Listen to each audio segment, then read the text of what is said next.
Welcome, everybody, to another episode of Strife's Sanctum podcast. My name is Citizen Strife, and this week I'm doing a little bit of a shorter scale, smaller scale anime here. Really goofy comedy time right now, and this week will kind of fit a little bit of an early Halloween vibe here. And the anime in question is Sankarea Undying Love. And this one fits one of those, like, fluff anime, like, you need something to pass the time, but it's good enough and does enough to stand on its own without, like, trying to be something super amazing. But I think people can like it because, again, it's comedy, it doesn't take itself too seriously, but they build enough of, like, the idea of this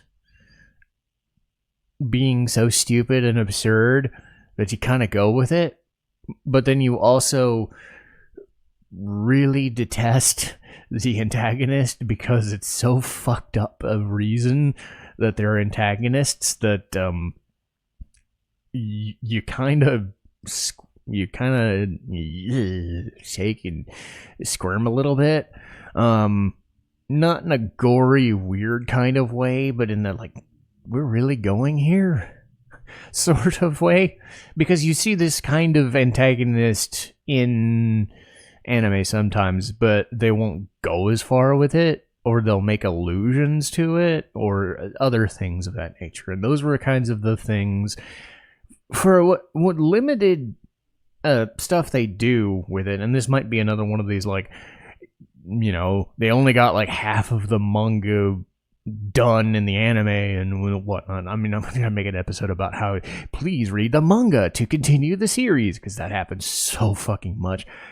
Again, there's nothing here that suggests that what's gonna happen is gonna be some amazing life-changing thing, so that's not really the point. The point here is, let's take a really stupid idea, let's try to make it halfway plausible in the world that we've established, and let's go with it. And the idea here is pretty simple. A boy named Higehiro Furuya, voiced by Aaron Dismuke, who was the original Alphonse in Fullmetal Alchemist, among so many other things. Probably Ruby, the thing I know him most for, but he's been in everything for the last 15 years. Going on 20 at this point. Chihiro is a son of a shrine priest, and he has this very, very just fixation hobby on monster movies, zombie movies, whatever. Like, that's his thing. Think of me with anime or JRPGs, but think zombie movies. And that's, like, what he does. Now, think if I was 20 years younger, which I kind of wish I do. I'm turning 39 soon. Anyway, so Chihiro fixates on zombie movies, tries to understand them. He loses his cat Babu, and Babu is voiced by Monica Rial, which I find just kind of funny because all Babu says is Babu. Imagine, like, that's your role for an entire show, is either to be the kid from fucking Ghost Stories to go you know, and scream and be dumb, or being a fucking cat and going Babu, you know. But anyway, so Babu dies in an accident or age or something. I'm going to say it's an accident. Chihiro thinks, why not create a zombie? Because that's normal. Yes, that's normal. Turn your dead cat into a zombie. So he creates this potion from his grandfather, who apparently did research in that too, I guess. Reasons, you know, but made his own adjustments on it, and over and over and over and over would go to this, like, abandoned factory or warehouse or something. One day, He's going there, and he meets this girl named Rhea Sanko, voiced by Tia Ballard, who was Itsuki Nakano in the Quintuplets and Chiho in Devil's a Part-Timer. Rhea is like yelling into a well about her life being so fucked up and weird, and she's not wrong. But they meet, and she takes that potion herself. And whatever reason, she turns into a zombie instead.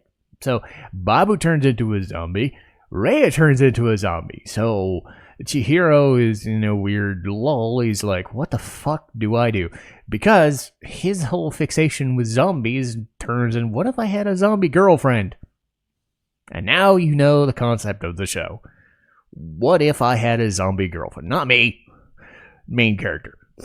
So the weird thing about it is, like, they work well enough as two people who don't like seem like they'd be in the same social circles at all. This weird outcast kid who loves zombie movies, and this girl who is sheltered beyond belief, because I'll get to that. I'll keep getting to that.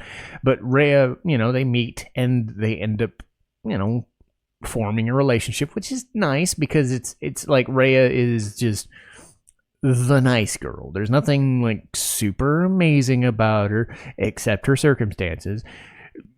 And she is nice despite being a zombie, which is weird.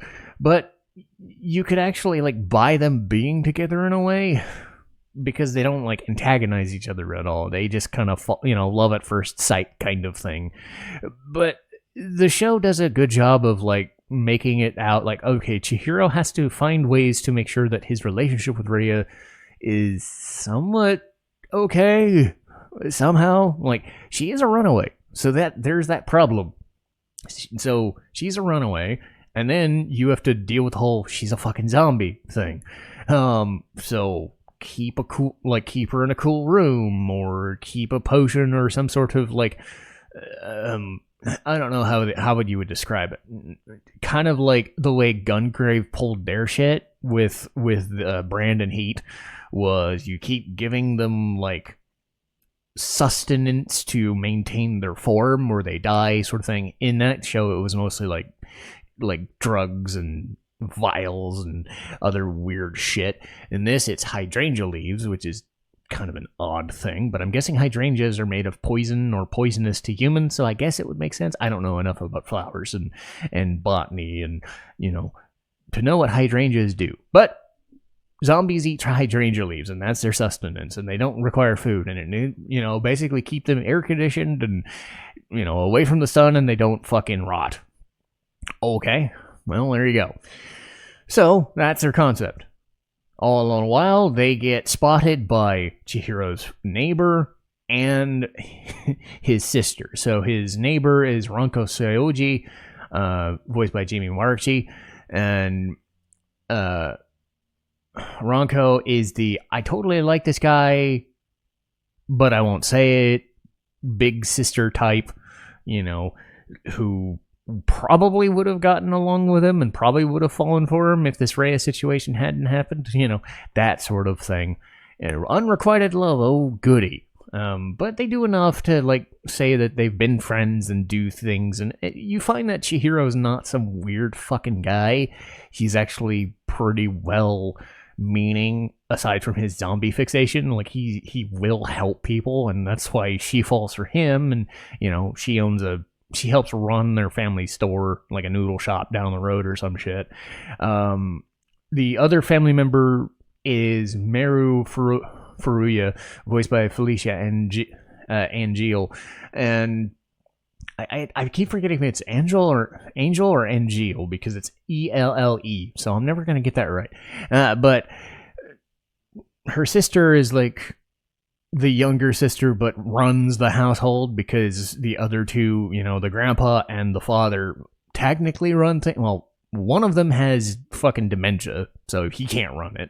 The father doesn't really have a presence in the show, so they just kind of like, he's there, and they accept that Rhea is there. How fucking weird it is. Meru kind of knows that something weird's going on. I forget, like, offhand, because it's been, 6 months or so since I rewatched it.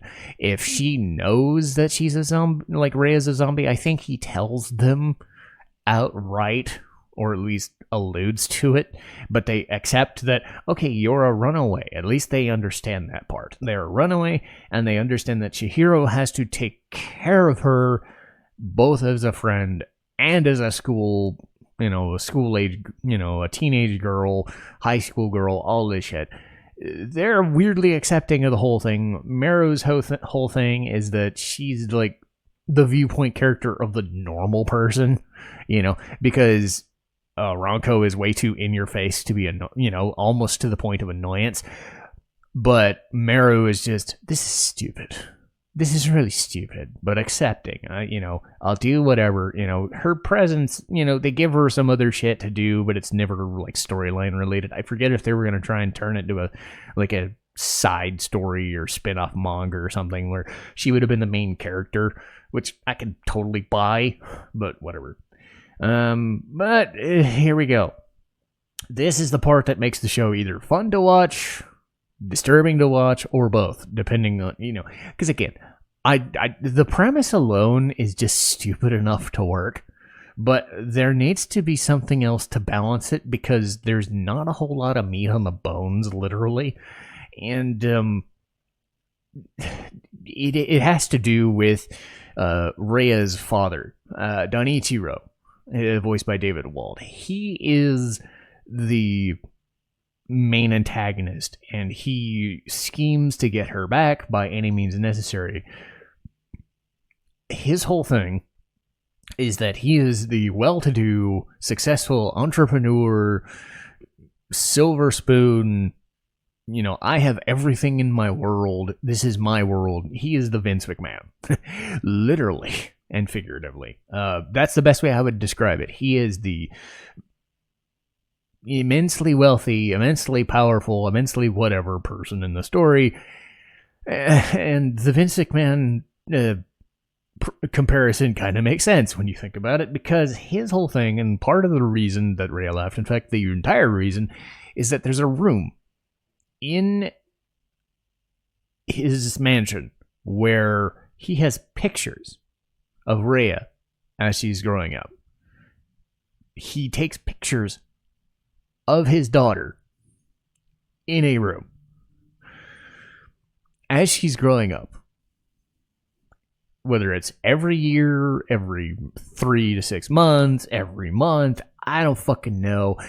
But outside of his duties and responsibilities as this well-to-do person, he has this fixation on his daughter.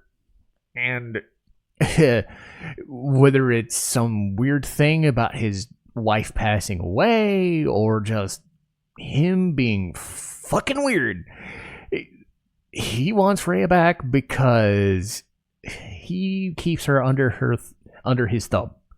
He wants that control, and he wants everything. He controls everything about her life. Even people that are her friends are just taking money from him.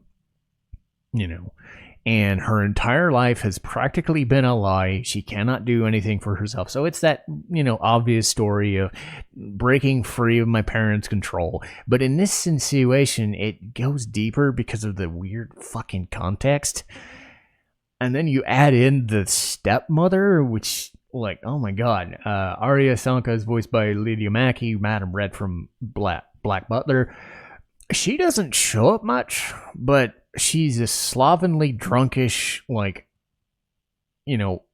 very attractive, but slovenly drunk, which is not a good combination. She worked her way up to being the stepmother, when the first wife passed away. And they do explain, the backlog and how he married a sickly woman. She ended up being the successor of sorts, even though other people were not really fond of that idea, but she had nothing to do. And there's a scene where later in the episode, later in the series, where Chihiro gets kidnapped and she toys with him, and she's like sexually frustrated, and it's just fucking awkward because she's probably like 40 and he's like 17ish. It's fucking weird, you know? So, again, it's a comedy. Admittedly, it's a comedy, but the family dynamic is all over the fucking page. And I think that the character dynamics still work. Like, again, a lot of this show has more to do with Chihiro and Rhea, you know, the budding relationship thing, and it's a goofy comedy romance, and there's nothing wrong with it. Despite the fucking zombie bit. But my god, like, you could have done without the zombie bit and it probably would have worked, but I think it adds a little extra dimension. It's the fact that her family is as fucked up as it is that is memorable in like all of the worst ways, because even as a comedy, it's just some lines that just, oh fuck. If you were played seriously, I would fucking hate this show so much. But it's not. It's played for comedy. But you can see my reticence because I'm just like, God. It's nothing super explicit either. They're not like trying to show you every single fucking detail, but it's enough that it's just uncomfortable, you know. But would I recommend Sankarea? Yes, I would. Despite my reservations about the antagonists being as fucked up as they are, there's still something there in the kernel of a show, even if the characters themselves don't have as much depth. You know, you're not going into Sankarea expecting the fucking world-class writing and everybody's gonna be amazing. It's just a 10 or 12 episode show meant to kill time. You know, if you want something in the Halloween era, or you want a zombie show or something like that, you know, it adds something unique, if nothing else. And I do enjoy it. I enjoyed rewatching it, and I'm probably going to rewatch it again someday, a few years down the road, and, you know, still like it. But be forewarned that there definitely is some weird shit going on. But it's okay. Sort of. But that'll do for this one. This was meant to be kind of an easy breezy episode. But next week is going to be Final Fantasy glitches and translation errors. Follow that up with Gunslinger Girl, Apollo Justice Ace Attorney, Casshern Sins, How I Got Into JRPGs and Anime. We'll see how that one goes. Higehiro, How I Shaved and Took in a High School Runaway, or High School Age Runaway. It's better than that. It's better than that title sounds, by the way. A much better show than it sounds. Danganronpa Trigger Happy Havoc. And why I'm reviewing this, I don't know. I haven't seen this in forever, but people who know it will know it. Golden Boy. Because that's educational. But, yes, I'm going to review Golden Boy. Fucking hell. Anyway, so that'll do it for me. And I will see you guys next time. Citizen Strife, signing off.